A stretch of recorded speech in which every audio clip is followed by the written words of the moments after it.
spirit of prayer. O God, may the words of my mouth and the meditations of all our hearts be acceptable in your sight, our rock and our Redeemer. Amen. In almost 6 years as your pastor, I've never given the same sermon twice. It's well over 200 sermons I have in my files. I've rarely even shared an illustration that I used previously, but today is an exception. The first sermon you ever heard me preach at Pilgrim was on the Transfiguration. Since this is the last Transfiguration Sunday we'll have together, it felt fitting to somehow end where we began. So maybe you'll recall some of this slightly edited sermon from March 6th, 2011. For today is Transfiguration Sunday. We remember the story of Moses on the mountain with God for 40 days and 40 nights receiving the commandments. And we remember Jesus on another mountain being transformed before the eyes of his companions into a figure of divine light. For modern, mainline Protestants, this may be a strange Sunday, just another miracle story to explain away since it makes us uncomfortable. Because how can we wrap our heads around Jesus' face shining like the sun, his clothes becoming dazzling white, and the voice of God booming out of a cloud? Yet, the Transfiguration is a hopeful story. It's celebrated with an all-night vigil in the Eastern Orthodox tradition and is one of their 12 great feasts. Because for Eastern Christians, Christ on the mountain represents deified humanity.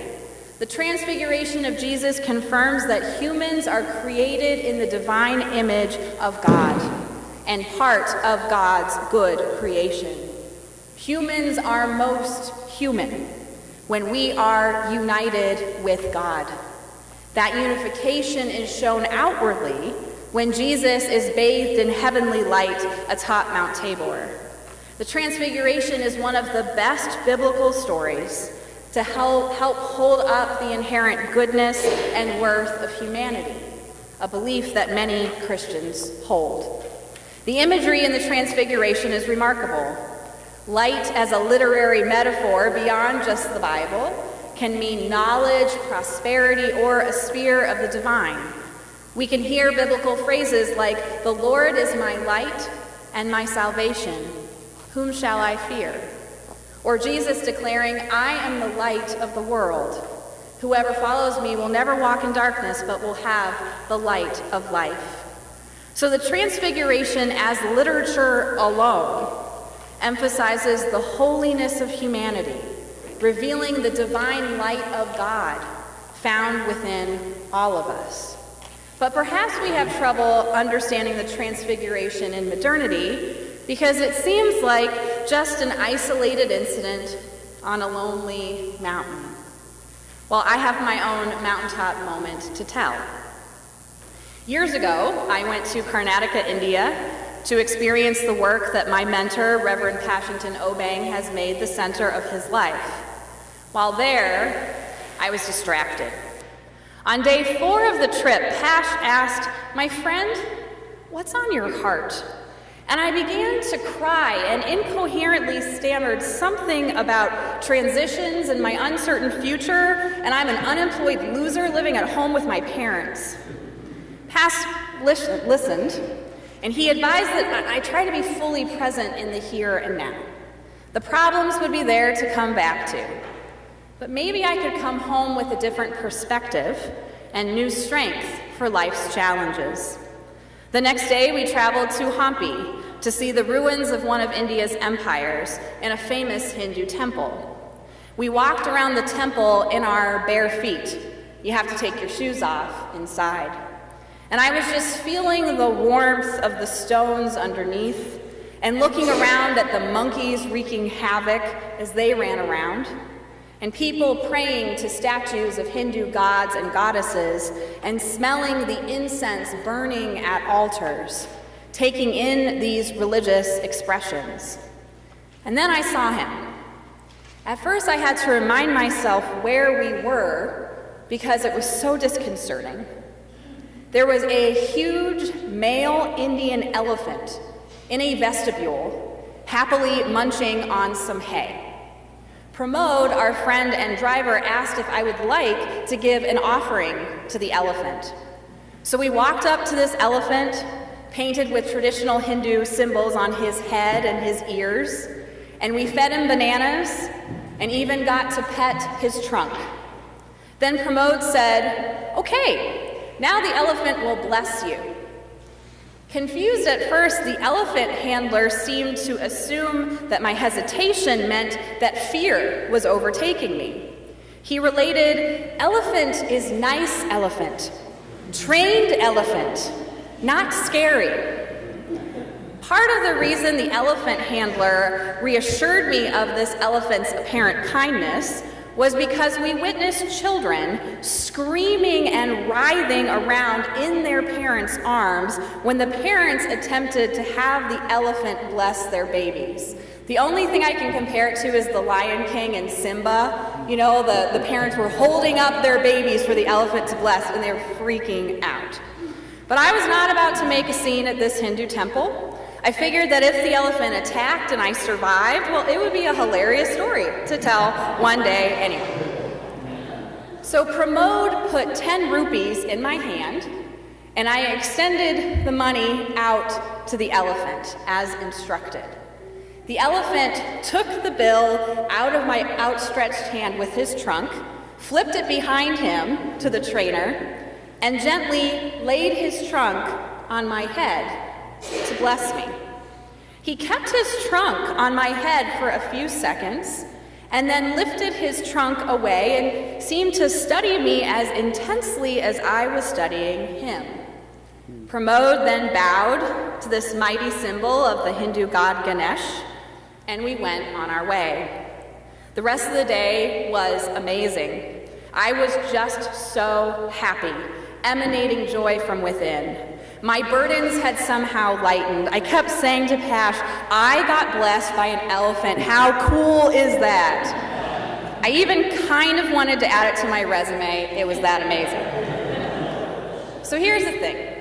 The Transfiguration is not just about these one-time miracles on Mount Sinai in the case of Moses or Mount Tabor in the case of Jesus. We all can have moments of transformation in our lives. Our mountaintop moments can often be difficult to share and sometimes beyond language itself. But we can have experiences where the glory of God is revealed, or we somehow come back into the inner peace of our best selves. The Transfiguration is not just about the divinity of Jesus or the holiness of Moses. It's about the inherent goodness of their respective humanity. Theologian Scott McKnight argues the Transfiguration is one of those moments when a full disclosure of life's mystery bursts open, brushes up against us, and reminds us that all is elsewhere. What we see in Jesus' transfiguration is not so much his deity, but the glorification of his humanity, what all humans really and potentially are. We have the potential for transformation, and we may be those dazzling figures basking in the light and presence of God now. Both Moses and Jesus go up their respective mountains not just to experience God, but to get centered in themselves. They weren't just religious experiences from without, but were moments of renewal and reawakening from within. In order to have these moments of renewal, both Moses and Jesus had to prepare themselves and those around them for what was to come. When Moses leaves to trek up Mount Sinai, which Matt kindly read this morning, he goes up with Joshua. But first he sets his affairs in order. He knows that he'll be gone for a while, so Moses says to the elders, "Wait here for us until we come to you again. For Aaron and Hur are with you. Whoever has a dispute may go to them." Moses asks the people to fend for themselves in the meantime. He's preparing himself for this journey and goes up with only Joshua to eventually face God in the cloud alone. When Moses comes back down, his face glows with a divine light. In the case of Jesus, he goes up Mount Tabor with just 3 of his disciples, Peter, James, and John. Fittingly, when the disciples witness all of this glory, with Elijah representing the prophets and Moses representing the law, and then Jesus glorified in divine light, well, they pass out in fear. Jesus has to wake them up, saying, "Get up and do not be afraid." By the time the disciples come to, Jesus is again on the mountain by himself, reassuring them to fear not. In both stories, Moses and Jesus go up their respective mountains to commune with God and to be at peace with themselves. Even Moses and Jesus had to have moments of calm amid the storms of life. Even Moses and Jesus had to revel in the delight of God's presence. But in order to have these miraculous moments, they had to get their hearts and minds prepared for what was to come. In my moment of transfiguration, the elephant blessing wouldn't have been as joyful had I not had the conversation with Pash first. I had to admit out loud that I was distracted, carrying some burdens, and needed to find a way to let them go while I was in India. I wanted to be aware of all the amazing sights we would see and people we would meet, and I needed to have some burdens, leave them behind in order to just be in the presence of God and appreciate the experience. Here's the funny thing. Pash looked at me the day after the elephant blessing and commented that my face seemed to be glowing. I attributed this glow to being sunburnt, applying lots of sunscreen and mosquito repellent, and just being hot and sweaty in India in general. But he laughed and said, no, you look like Moses when he came down the mountain. We both got a really good laugh at that, though the elephant did somehow bless me back into myself. The apparent outer glow was all because I was feeling so joyful inside. What's especially fitting is that Ganesh, the Hindu god often depicted with an elephant's head, is known as the remover of obstacles and the Lord of beginnings. Transfigurations are about beginnings. We don't need to think of the Transfiguration as only one isolated incident in the life of Jesus, and even before that, as a few times that Moses went up Mount Sinai after communing with God, glowing before the eyes of his people as he came back down. No. Transfigurations happen in our lives when we open ourselves to God and the world around us. Transfigurations happen when we can leave some of our burdens behind to walk up our own mountains. Transfigurations happen when we can sit in the divine presence, renewed and ready to climb back down to face the challenges of life again. And if we try, just try, to see ourselves the way that God sees humanity, maybe we'll realize that we are dazzling and awe-inspiring. In the eyes of our Creator, Sustainer, and Redeemer, we are glowing and emanating divine light every minute of every day. For we are children of God, with whom God is well pleased. Thanks be to God. Amen.